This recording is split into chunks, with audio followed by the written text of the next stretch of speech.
देश का कोई भी मस्जिद, मदरसा, चर्च और जो मज़ार हैं सरकार के नियंत्रण में नहीं है और लाखों मंदिर विभिन्न सरकारों ने, राज्य सरकारों ने कब्जा रखे हैं और उन मंदिरों में अभी तक सिर्फ उनका नियंत्रण और प्रबंधन ही था। अब उनके धन का दुरुपयोग, आस्था और विश्वास के साथ खिलवाड़ और अनेक प्रकार के जो हिंदू द्रोही गतिविधियां उस मंदिर के धन के माध्यम से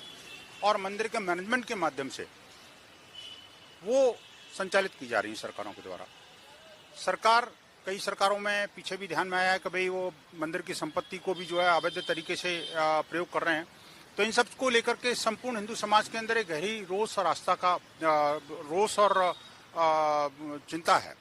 इसी को लेकर के विश्व हिंदू परिषद ने अनेक बार इस बात को मांग की है कि भाई मंदिरों को सरकारी नियंत्रण से मुक्त किया जाए। ये न सिर्फ जो है वो हिंदुओं के साथ दुर्भावनापूर्ण